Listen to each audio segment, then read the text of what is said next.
この動画はストーリーの途中です。最初から見たい場合は概要欄またはチャンネルページの再生リストからご視聴ください。なお、外国語に対応した字幕をつけておりますが、自動翻訳ですので、精度が低いことをご理解ください。それでは、本編をお楽しみください。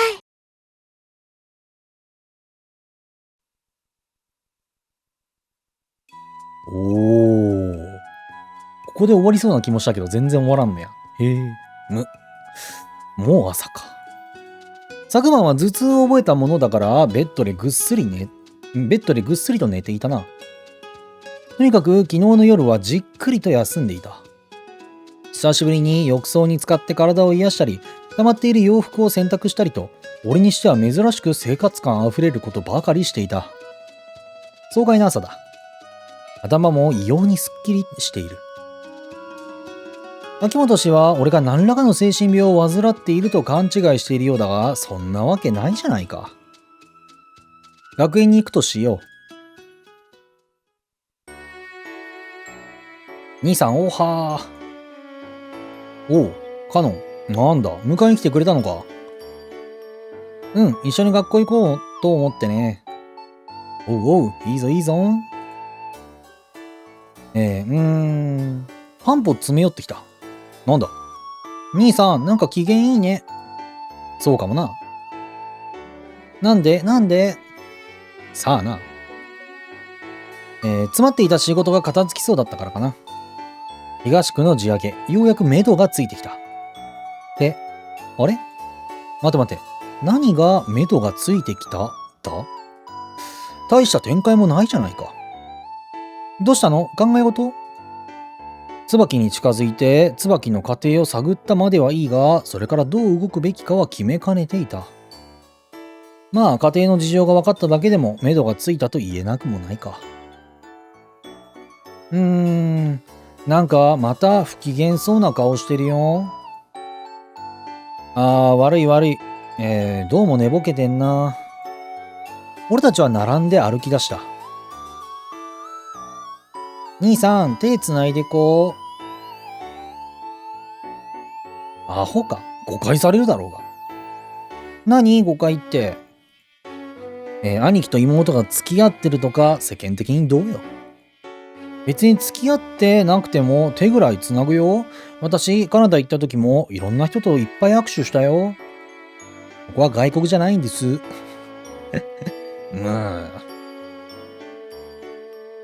カノンはべったりと檻にくっついてきた。ところで兄さん。なんだ、いきなり、拗ねたような顔しやがって。兄さん最近バッキーと仲いいみたいじゃない。まあそこそこ遊ぶようにはなったな。バッキーって絶対兄さんのこと好きだよ。は？思い当たる節がないでもないが。興味ないね。ひどいよ。バッキーがかわいそうだよ。本人に告られたわけでもないのに、どうして俺が気を使わねばならんのか。ひどい。バッキーっていい子なんだよ。しっかり者ではあると思うがな。そうだよ。掃除当番とかいっつもやってるよ。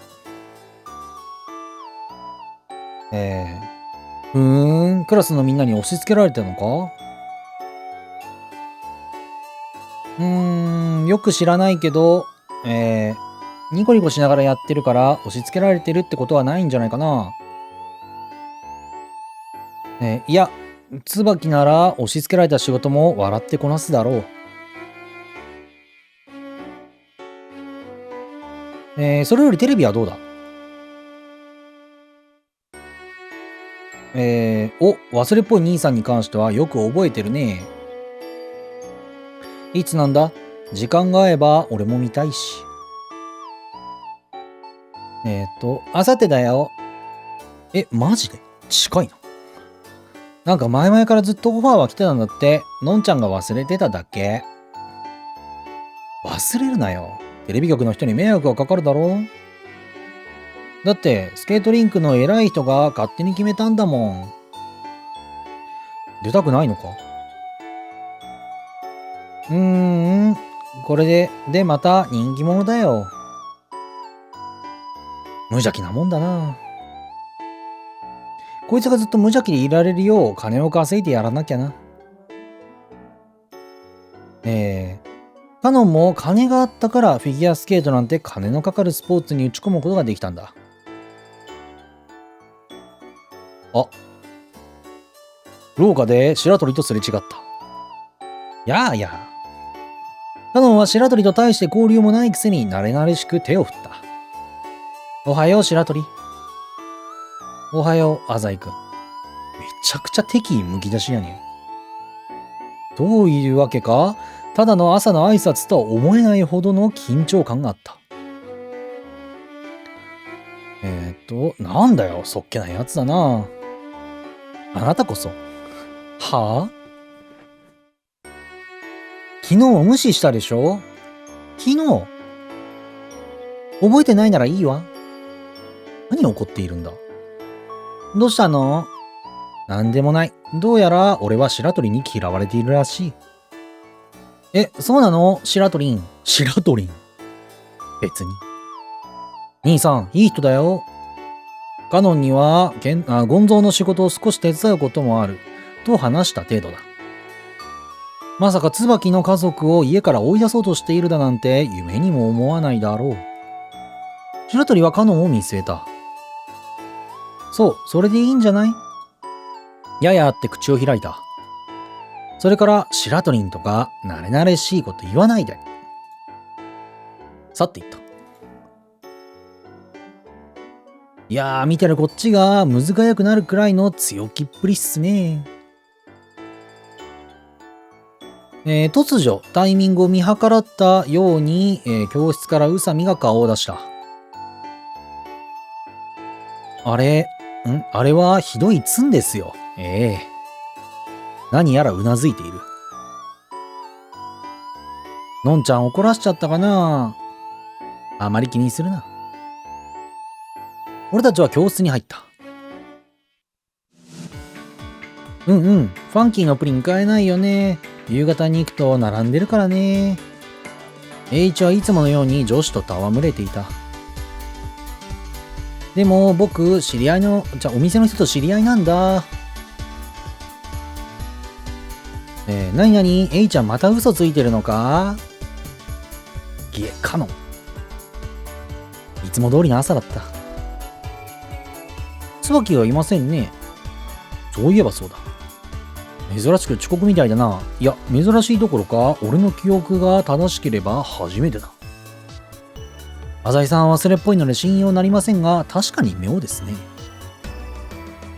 ね。椿も人間だから遅刻することもあるだろうさ。ただ、自分、違和感があるとスルーしておけないたちなんすよ。考え込むようにうつむいた。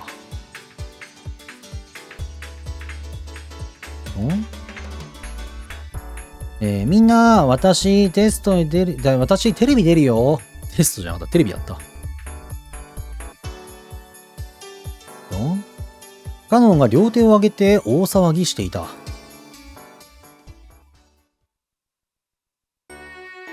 授業の終わりの休み時間。椿はついに姿を見せなかった。なあ、京介、椿は？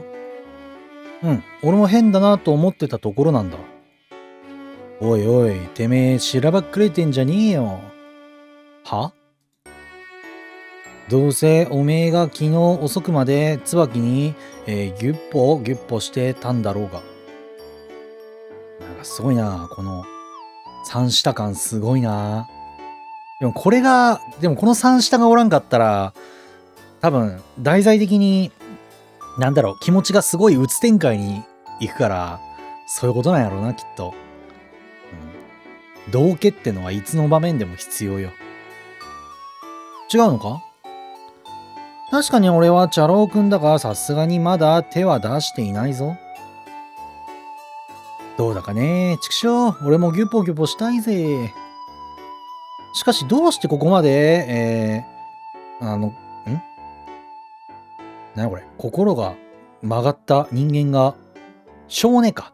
どうしてここまで少年が、曲がった人間が出来上がってしまったんだろうな。確かに。家族の愛を受けんかったんかな。大体そうだよな。椿とは大違いだな。いや、俺も人のことは言えんけど。浅井さん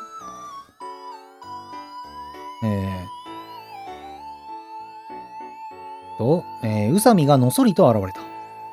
今聞いてきたんですけど、椿、無断で休んでるみたいです。無断で？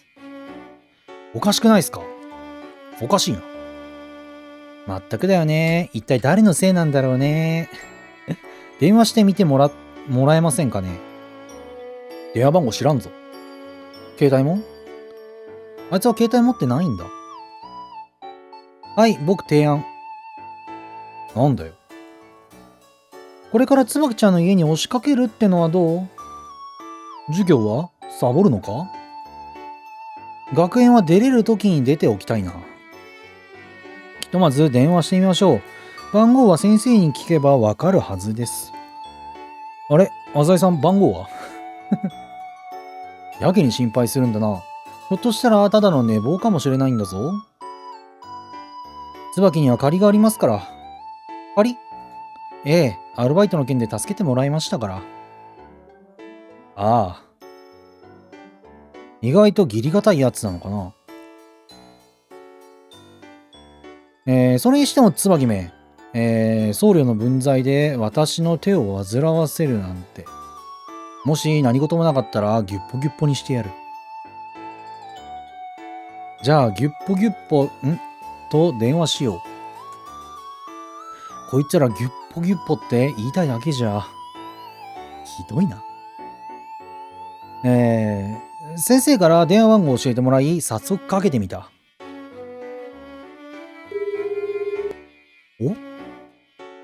すぐつながった。コールが1回鳴るか鳴らないかのタイミングだった。はい、もしもし、ミワです。異変を察知した。もしもし、もしもし。携帯から声が漏れているのだろう。宇佐美と栄一も顔をしかめた。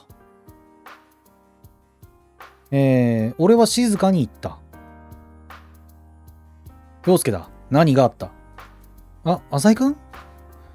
力が抜けていくような声が返ってきた。どうしたの浅井くん？そりゃこっちのセリフだよ。学園はどうした？学園？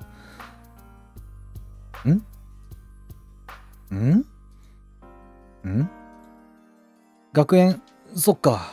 今日学園か。大きなため息があった。なんだよ。宇宙人にさらわれたみたいな声出しやがって。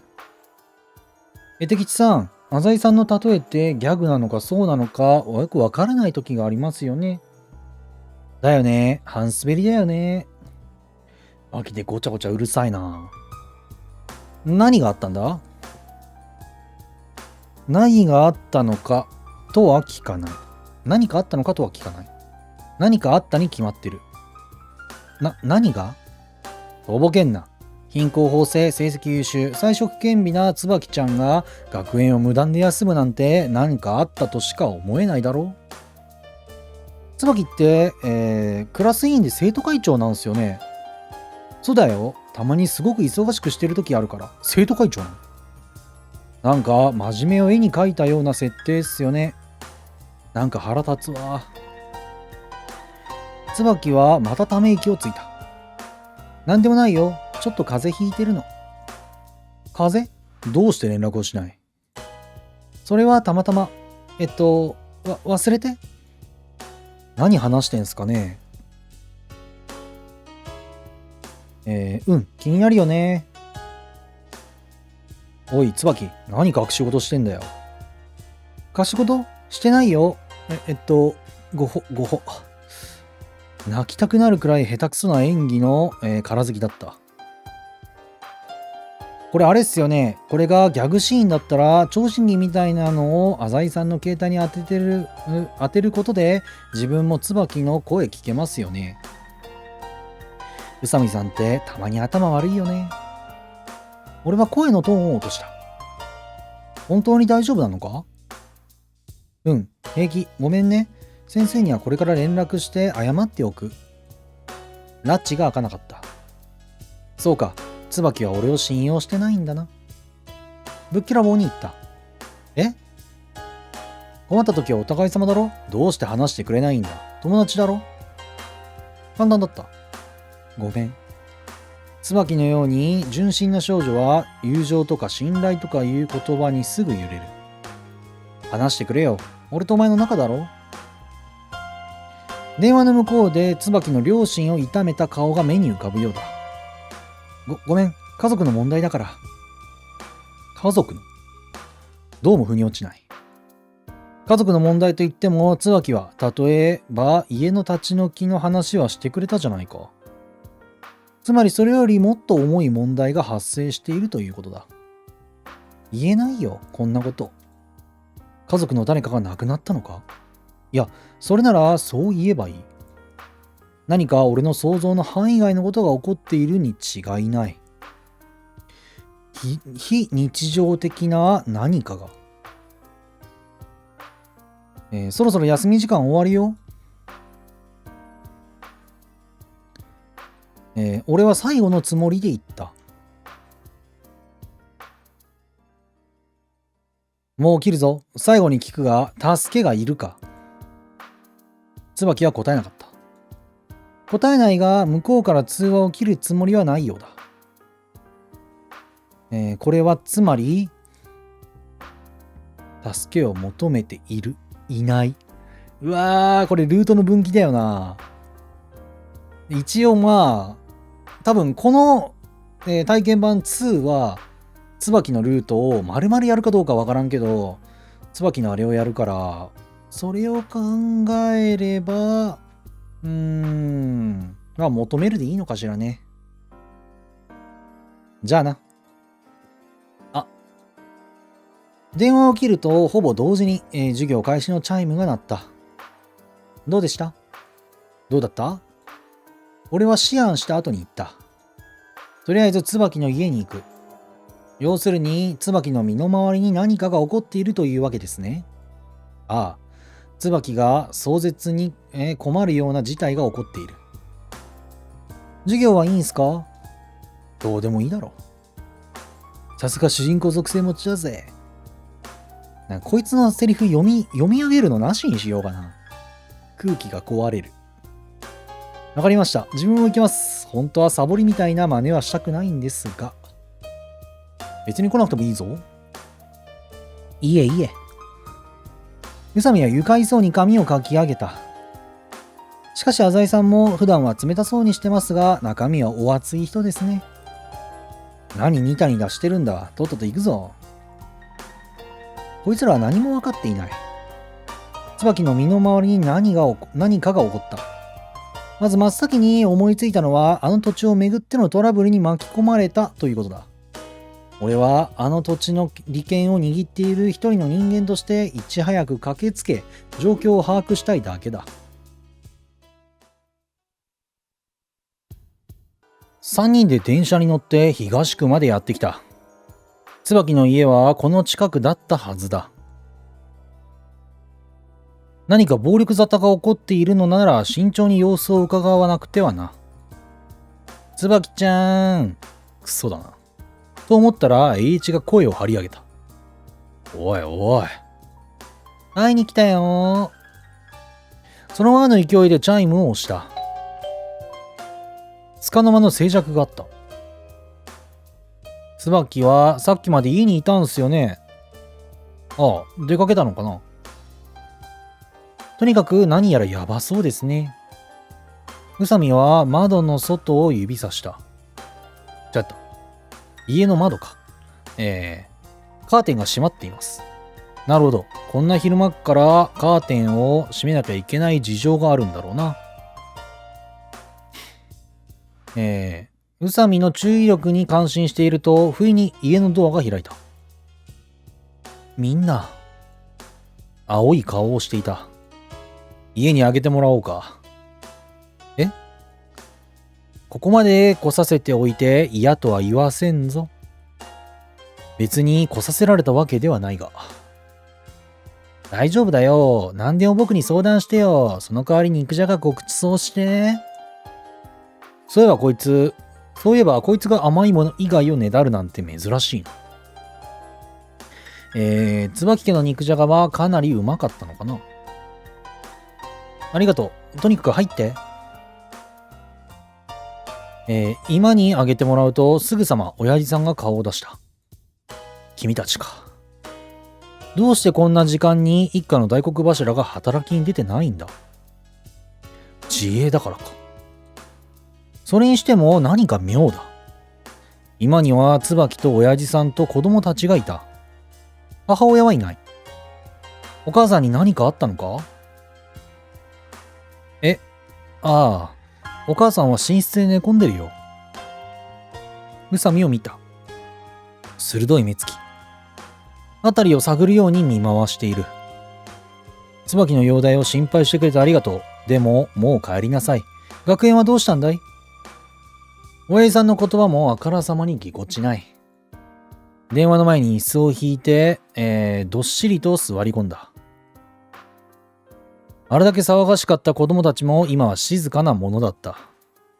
一人は寝ているようだが、一人はぼんやりと積み木をいじっていたり、もう一人は椿の足元にべったりとくっついていた。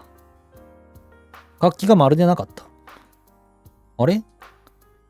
栄一だけが空気を読まずにすっとんきょうな声を上げた。あのガキじゃなくて、ほら。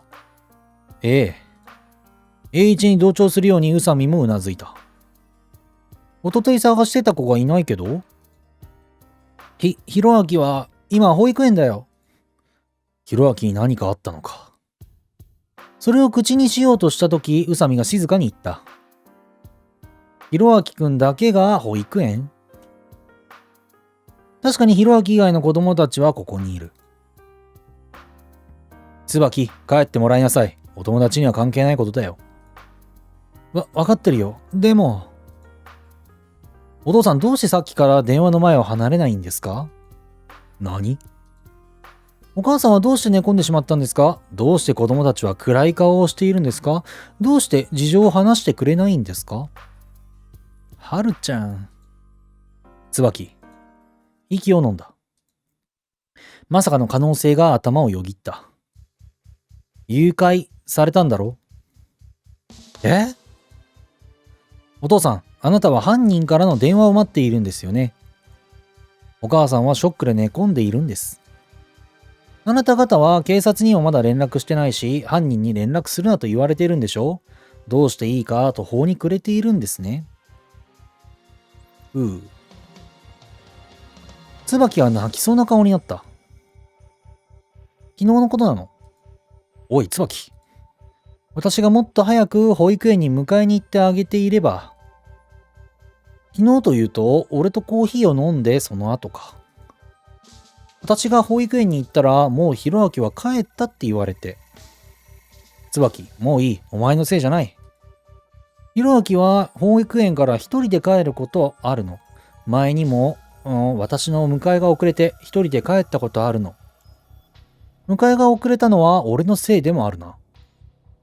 しかしまさか誘拐されたなんて。あまりにも突飛すぎる。しかし、日常的な、不幸に遭う瞬間なんて、じゃあ非日常的な不幸に遭う瞬間なんて、そんなものなのかもしれない。それでこの狭い家の中で宇佐美だけが冷静だった。ひろあきくんが誘拐されたと確信に至ったのはなぜだ。ずっと探してたんだけど、ひろあき夜になっても帰ってこなかったの。そしたらいきなり電話があって。相手は息子を預かっているとでも言ったのか？うん。たまたま私が電話に出て。ひろあきくんの声を聞いたか？いや、聞いてないけど。じゃあ、誘拐されてないかもしれなかったり？しかし現実、ひろあきくんは帰ってきてない。誘拐犯を名乗る人物から電話があった。まず誘拐されたと見て間違いはない。私が気にしているのは、ひろあきくんの安否だ。それはきっと、宇佐美より椿の方が気にしているだろう。お父さん、次に電話があったら、真っ先に確認してください。いつの間にか場の雰囲気が宇佐美を中心に回っているような気がした。犯人の要求は？それは、身代金は5000万だって、それだけで。そうか。なら少なくともあと一度は犯人はこの家に接触してくるな。宇佐美の言うことはわかる。5000万を犯人にどういう形で渡すのか。要するに身代金の受け渡し方法をまだ犯人は語っていないのだ。しかし誘拐か。本格的な犯罪だな。いつもグレーゾーンの商売をしている俺でも驚いた。ただ一つだけ絶対に阻止しなければならないことがある。っていうか警察は？そう、警察だ。まだ。警察には連絡するなと？うん、連絡したらひろあきを。誘拐犯としては当然の処置だろうな。警察に連絡しようか悩んでいるところなんだ。ダメだよ、お父さん。警察に連絡したことが犯人に知れたら、ひろあきが。しかしこういうのは警察に任せるしかないじゃないか。宇佐美は黙って親子の会話を眺めていた。俺は変な警戒心を抱かせないように落ち着いていった。警察はちょっと考えものかと。どうしてだい？彼らは専門家だよ。犯罪対策のプロだ。僕らはただの一般人だ。警察に任せるべきじゃないか？親父さんはあからさまに取り乱していた。娘の友達に対する態度としては大人げがなさすぎた。落ち着いてください、お父さん。確かにあなたのおっしゃる通りです。犯罪が起きた以上、警察に通報するのが市民の義務と言えるでしょう。しかしどうなんでしょう。俺は全力で説得にかかる。警察はまずい。なぜなら、警察が出てくれば犯人を挙げるべく必ず椿の家を探る。なぜ犯人が椿の家を狙ったのか、犯人の動機を調べてくるのだ。すると、この一家が立ち退きを迫られているということが捜査線上に上がる。その時、確実に山王物産のデベロッパーと浅井工業の名前が出てくる。山王物産のような表向きクリーンな企業が浅井工業のような暴力団のフロント企業に関与していることが明るみになれば、今後の取引は中止されるだろう。この町で山王物産に見捨てられて生きていける企業などいない。当然、俺の地位も危ういものになる。だから何があっても警察の介入だけは避けなくては。警察を頼れば確実にひろあきくんが帰ってくるという保証はあるんでしょうか。それは、いや、きっと警察なら何とかしてくれるさ。俺は残念そうに首を振った。僕の父の話は前に軽くしましたね。ああ、確か金融や不動産も扱っている社長さんだとか。昔は、刑事だったんだそうです。本当かね？そうなんだ。へえ。ウォンゾーは過去、暴力団担当のデカだったらしい。へえ。マルボウのデカがそのままヤクザになるというのは珍しい話ではないらしいが、真実は定かではない。へえ。さて、親の意向を借りてはいいが、ここからどう切り出すか。これは父から聞いたのですが、誘拐事件というのは警察に通報すると、かなり被害者が出ているという話です。被害者？ええ。被害者って、そんな。お父さん、やっぱり警察はダメだよ。俺は嘘はついていない。ああ、確かに。被害者が誰かって。親父さんはひろあきくんに、危害が加わると思ったのだろう。しかし誘拐犯というものは、誘拐された人間はもちろん脅迫を受ける家族も被害者なのだ。家族が、受ける心理的な痛みを計り知れないのではないか。そういった意味で誘拐事件が発生すれば被害者は確実に出ていると言える。しかし、警察なら犯人を捕まえてくれるに違いない。犯人を捕まえればそれでいいんですか？ひろあきくんが帰ってくることが何よりの目的じゃないんですか？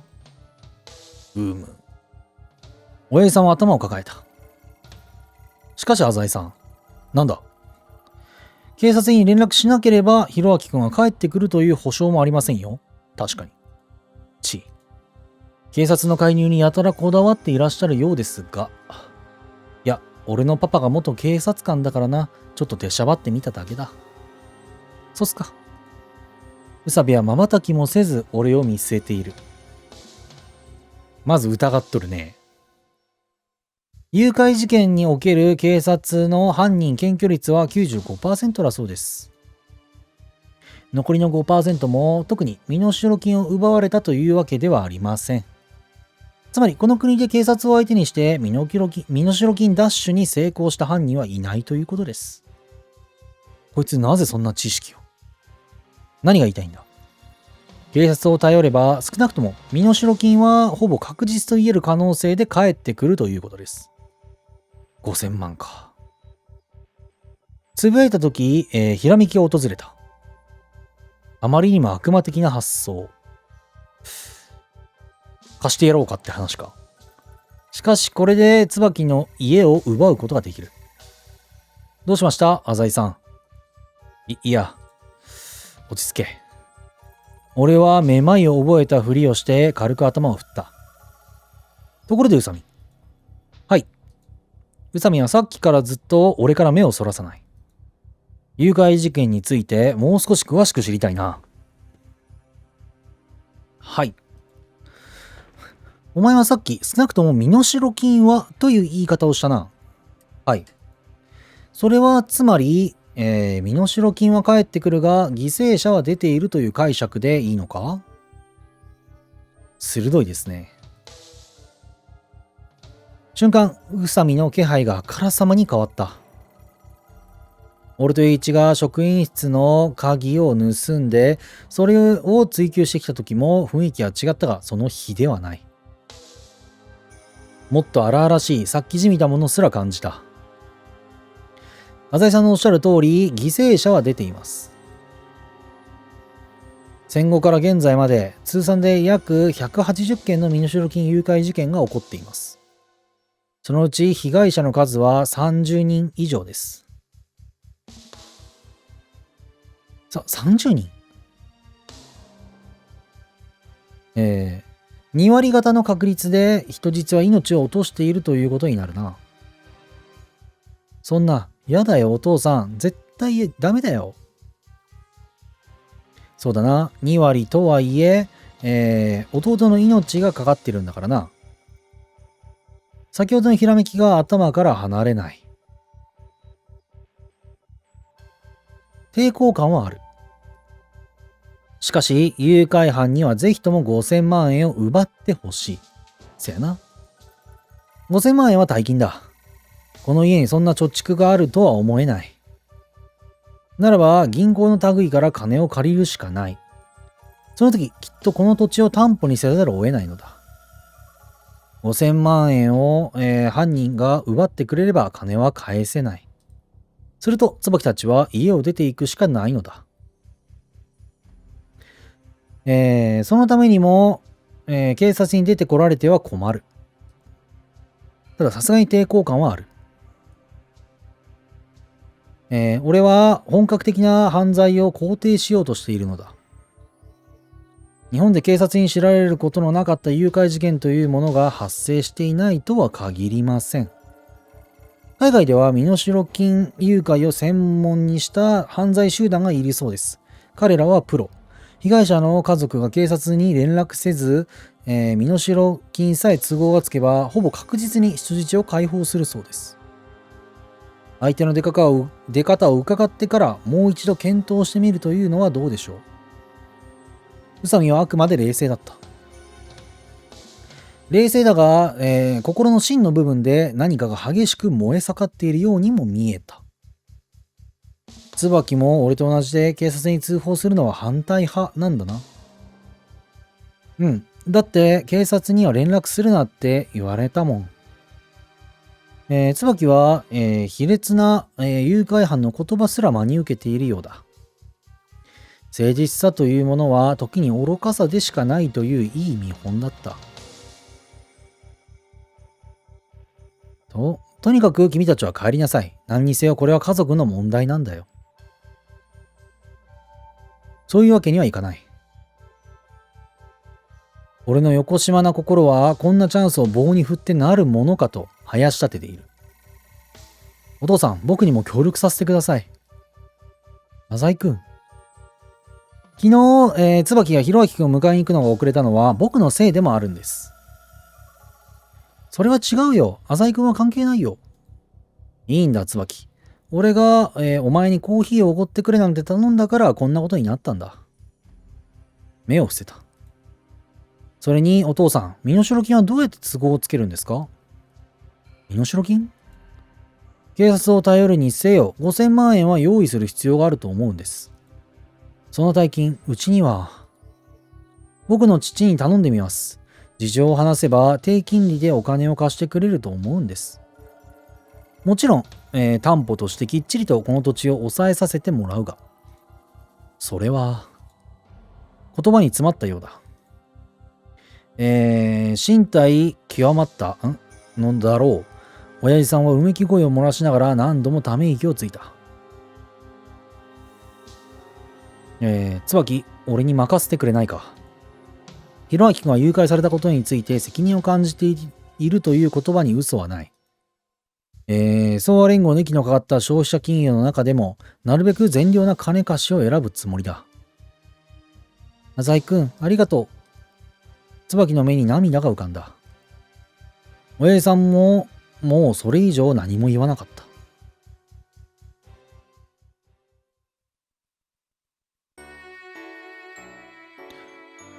いやいや、さすがの俺ちゃんもシビアに引いちゃったぜ。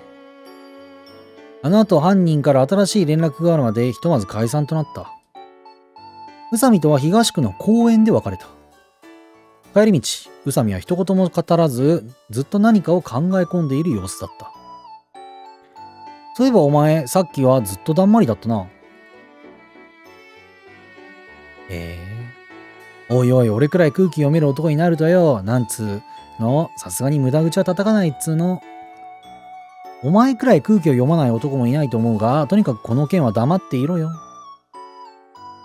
わーってるって、ペットにすら言わねえよ。不意に栄一が立ち止まった。しかし椿のやつ大丈夫かね？なんだ急に。いやよ、さすがに誘拐ってマジサスペンスドラマかっての。俺も驚いてるよ。なんか俺にできることないんかね？なんだよ、なんか変なこと言ったか？いや、お前って年上以外の女はメス豚とか言ってなかったか？メス豚でも俺ペット好きだし。よくわからんが、栄一なりに椿を心配しているんだな。もう出てこないでくれ、お前は。空気が壊れる。帰るわ。おう。そうだ、椿にプリンでも買ってやるか。うん、あいつは単純そうだから、そんなんでも喜ぶだろう。俺マジ優しくね。ブツブツ言いながら去っていった。さて、俺もいくつか仕事があったな。いや、その前に、ゴンゾーのところに顔を出しておくか。金貸しを紹介してもらわなければ。俺は南区に向かう電車を待った。しかし、栄一のようなやつでも根は善良なんだろうな。俺はどうなんだ？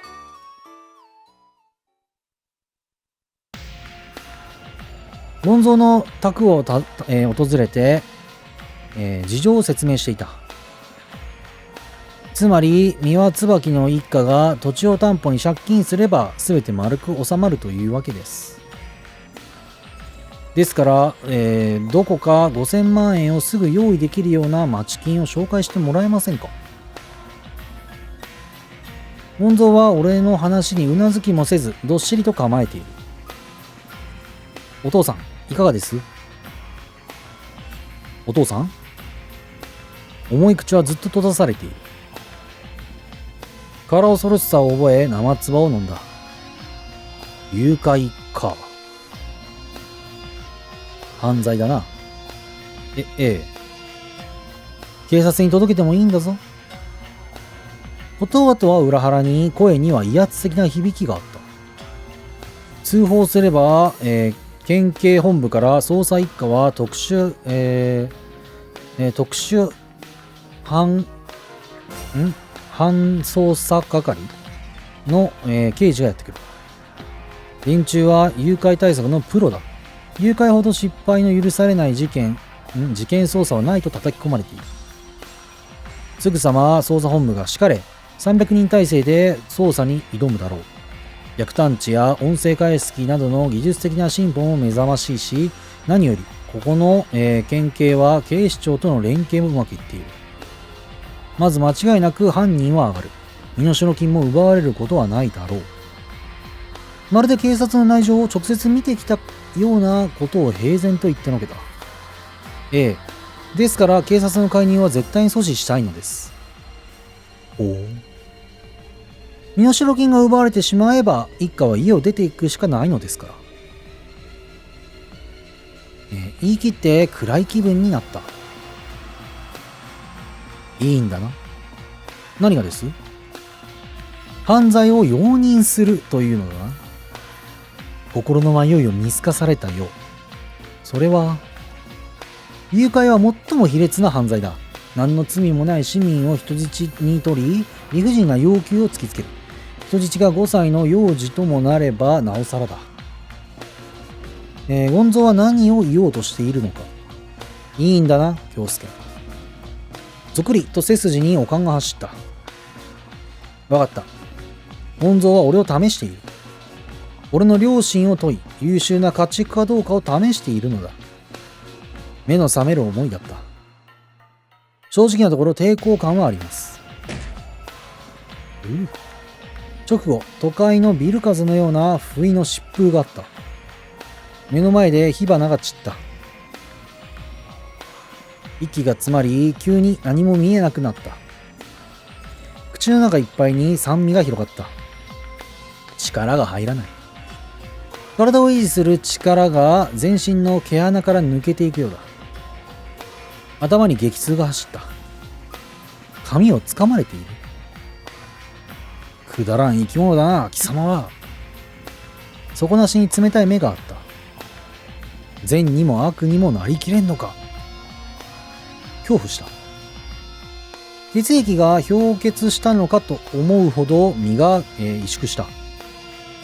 狼狽、動揺、あらゆる負の感情が脳みそを一気に駆け回る。お前はその三輪椿という女を助けたことがあるな。何を言ってるのかわからない。ただ恐ろしい。スカウト会社にうちの、名前を出した。そうだろう？確かに、そんなこと一回あったな。そういえば、AV スカウトのやつや。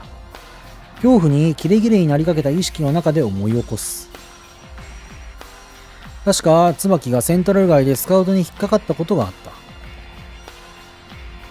俺は浅井工業の名前を出して椿に手を出さないように指示したのだ。なぜあの時は助けた？揺さぶってくる。なぜ今更両親に揺れる？ようやく解放された。いいか、京介。俺についてきた時点で貴様に待っているのは地獄だけだ。はい。金がいるんだろう？はい。お前の親の借金を、お前が返すんだろう？はい。いくらだ？2億です。父、利勝の借金。当時5000万だったはずの負債は悪魔のような利息がついて雪だるま式に膨れ上がっている。ならとっとと稼げ！たかが2億だ！そうだった。俺は親父の借金を返すために、ゴンゾーに従ったのだ。事情を知った連中は言う。偉い子だね、お父さんのために。決して美談などではない。ヤクザに金を返すというのはもっとシビアで生きるか死ぬかの駆け引きなのだ。2億。個人が通帳に楽に入れられる金額ではない。もたもたしていれば借金はもっと重なっていく。わかりました。急速に恐怖感が薄れていった。金に対するまがまがしいまでの執着心が俺を突き動かす。まだ金庫には5000万しかないのだ。東区の件は何としても成功させます。俺の表情に満足したのか、恩蔵は深くうなずいた。よし、人間の顔になった。腹を据えた。椿のことはもう考えない。俺はただ俺の道を行くだけだ。その道が地獄に続いているということはもちろん知っている。興奮したせいか頭痛があった。ゴンゾーの家を出てふらついた足取りでセントラル街に向かう。意識が混濁する。頭痛に身を任せた。